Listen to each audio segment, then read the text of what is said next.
Hello everyone, आज है 20 नवंबर और आज इस वीडियो में हम बात करने जा रहे हैं राजेश एक्सपोर्ट के बारे में। देखिए, छोटी सी स्मॉल कैप कंपनी है ये, लेकिन गोल्ड का इनका कारोबार है और 350 पे आ चुका है। एक टाइम था जब ये 1000 रुपये के आसपास ट्रेड कर रहा था और पिछले 9-10 महीनों से लगातार यहाँ पर गिरावट बनी हुई है और कोई छोटी मोटी नहीं, बड़ी गिरावट ये ऑलरेडी दिखा चुका है। बातचीत करेंगे इस वीडियो में क्योंकि काफ़ी लोग ना बॉटम फिशिंग की कोशिश कर रहे हैं और काफ़ी लोग ये भी सोच रहे हैं इतनी बड़ी गिरावट क्यों आ गई। अभी हाल फिलहाल में ही इसके ऊपर मैंने वीडियो बनाया था जहाँ पर मैंने कहा था कि देखो, जल्दबाजी मत करना, यहाँ पर ऐसा नहीं है कि यहाँ पे बॉटम बन गया है, अभी ये और गिर सकता है। जब तक कहीं पर सपोर्ट नहीं बनता तब तक घुसने की कोशिश मत करना। और आज भी देखो तो 7% का डिक्लाइन हमें यहाँ पर देखने को मिला है। बातचीत करेंगे वीडियो में उसके बारे में, लेकिन उससे पहले अगर आपने अभी तक चैनल को सब्सक्राइब नहीं किया है तो प्लीज़ अभी इसे सब्सक्राइब कर लीजिए, क्योंकि आगे भी बहुत सारे वीडियोस हैं जो आपको काफ़ी ज़्यादा हेल्प करेंगे। तो देखिए, जो शेयर है ये 350 पे है। एक्चुअली में देखें तो आज 10% से भी ज़्यादा की गिरावट थी। 336 पे गया था ये शेयर, लेकिन बाद में ये घूमा ज़रूर और 350 के आसपास अभी ये ट्रेड कर रहा है। अगेन मैं कह दूं, ये ना समझा जाए कि भैया इंट्राडे में 10.5% का डिक्लाइन था, फिर end of the day 4% recover हो गया, 6.5% का डिक्लाइन रहा। अगेन आप देखो यहाँ पर कि पिछले एक साल में ये लगातार गिरा है और इस एक साल में, अगर एक साल नहीं, पिछले जब फरवरी से लेकर अब तक पिछले 9 महीने कह लो कि ये लगातार गिरा है 950 रुपये से। और कई बार ऐसा हुआ होगा कि इंट्राडे में इसने कोशिश करा होगा तेज़ी दिखाने का, लेकिन ये उससे भी नीचे गिर गया। तो पहली चीज तो है कि जब तक एक बेस न बन जाए, जब तक एक सपोर्ट न बन जाए, तब तक जल्दबाजी मत करना। और जो गिरावट की सबसे बड़ी वजह है वो इनके लास्ट क्वार्टर के खराब नंबर और दूसरी भैया एनएससी, जो भैया इनसे पीछे पड़ी है, डेटा मांग रही है कि भाई साहब डेटा प्रोवाइड करो, डेटा प्रोवाइड करो। और किसका? कैश फ्लो का। यहां पर देखो तो national stock exchanges has short clarification from Rajesh export for not disclosing it cash flow statement. पिछले 6 महीनों से इन्होंने अपने कैश फ्लो का जो स्टेटमेंट है वो डिस्क्लोज नहीं करा है। कंपनी का जो टर्न ओवर रहा फाइनेंशियल 2023 में ये 3.40 लाख, देखो अच्छा टर्नओवर है इनका, ठीक है। इनके रेवेन्यू देखोगे शानदार है इनके, और भैया गोल्ड के बिजनेस में है, हो भी क्यों ना, इनके रेवेन्यू और प्रॉफिट अच्छे है यहाँ पर। लेकिन लास्ट क्वार्टर की काफ़ी खराब है, वो भी एक बड़ी वजह यहाँ पर ये है। लेकिन भैया जब कोई कंपनी अपने कैश फ्लो को डिस्क्लोज नहीं करती, वो भी 1 क्वार्टर नहीं 2 क्वार्टर तक डिस्क्लोज ना करे, तब भैया एनएससी खुद मांगती है, तो दिक्कत है यहाँ पर, दिक्कत है यहाँ पर। कंपनी का अगर हम बात करें, ये इनकी वेबसाइट है, कारोबार अगर आप देखोगे तो भैया रिफाइनिंग एंड अलॉइंग का है, मैन्युफैक्चरिंग का, एक्सपोर्ट का है, होलसेल का है, रिटेल का है, आरएनडी का, गोल्ड का है। ये तो छोटी कंपनी नहीं है, काफ़ी बड़ी कंपनी है ये, और काफ़ी बड़ा इनका फैला हुआ कारोबार भी है, ठीक है। और देखो भैया, गोल्ड की कई सारी कंपनीज पिछले कुछ टाइम में जो लिस्टेड हुई है उसने आग की तरह तेज़ी पकड़ी है। चाहे वो टाइटन पुरानी गोल्ड कंपनी हो, चाहे वो हाल फिलहाल में लिस्ट हुई सैनको गोल्ड हो, चाहे वो कल्याण ज्वेलर्स भी क्यों ना हो, बेहतरीन तेज़ी है। तो राजेश एक्सपोर्ट पे अगर आप देखोगे तो यहाँ पर हालत ख़राब हुई है इसकी। अगर आप 5 साल का भी इसका ग्राफ देख लो तो भैया ग्राफ ये है कि इससे पहले भी गिरा था, 450 पे गया था, बड़ी तेज़ी बनी, फिर गिरा, और ये अभी 8 साल के सबसे लोवेस्ट प्राइस पर, आपको बता दें 8 साल के सबसे लोवेस्ट प्राइस पे ये अभी बैठा हुआ है। और जहाँ तक बात करी जाए मार्केट कैप की तो 11,000 करोड़ के आसपास का है, 9 साढ़े 9 का इसका पी है, जो कि देखा जाए तो सस्ता है। ये सस्ता, देखो वैल्यूएशन के हिसाब से काफ़ी सस्ता, ये आपको सस्ता लगेगा। और तो और यहाँ पर डिविडेंड की बात करें तो पिछले साल पे किया था, इस साल पे नहीं करा है इसने।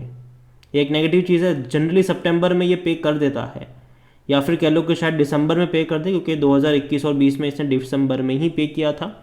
और जहाँ तक बात करें इनके नतीजे को लेकर तो सबसे बड़ी गड़बड़ यहाँ पर लास्ट क्वार्टर में हुई है, काफ़ी ख़राब नंबर मैं कहूँगा इसको।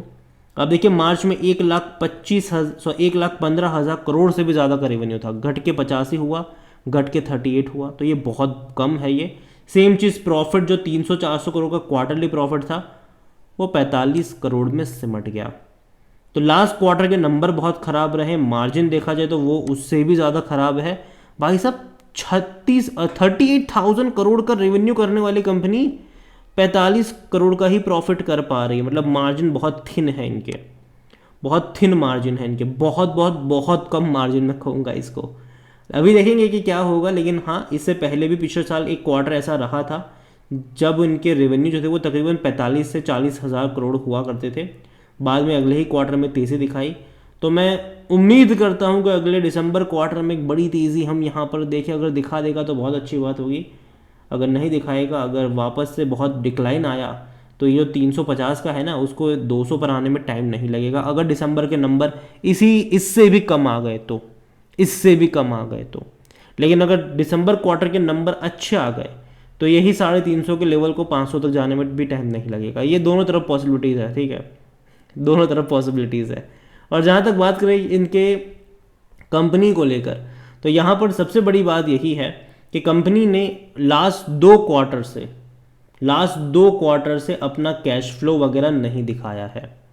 आपको डेटा जो देखने को मिलेगा वो मार्च तक का देखने को यहाँ पर मिल रहा है, और ये एक सबसे बड़ी प्रॉब्लम है कि कंपनी अपने कैश फ्लो को दिखाने में कामयाब नहीं रही है। और जहाँ तक बात करी जाए इनके शेयर होल्डिंग को लेकर भी, तो प्रमोटर के पास 54.05% की होल्डिंग, एक भी शेयर गिरवी नहीं। देखो अच्छी बात है, ये होल्डिंग अच्छी है, गैस शेयर गिरवी नहीं, अच्छी बात है। पब्लिक के पास 19.49% की होल्डिंग है और लगातार वही खरीद रहे हैं। एफआईएल्स ने बिकवाली करी है पिछले 3 क्वार्टर से, कह लो कि एफआईएल्स बेच रहा है, लेकिन फिर भी 15.38% की बड़ी होल्डिंग है उनके पास। म्यूचुअल फंड ऑलमोस्ट एग्जिट करने की कगार पर है, यहाँ पर ऑलरेडी बहुत कम होल्डिंग है, 0.10% की होल्डिंग है अभी उनके पास। इंश्योरेंस के पास 10.98% की होल्डिंग है। तो देखा जाए तो बड़े बड़े फंड हाउस में इंश्योरेंस और एफआईएल्स बड़ी क्वांटिटी लेकर बैठे हैं। अभी देखना होगा कि जब नेक्स्ट क्वार्टर के में बिकवाली करते हैं या खरीदारी करते हैं, वो देखना इंटरेस्टिंग होगा।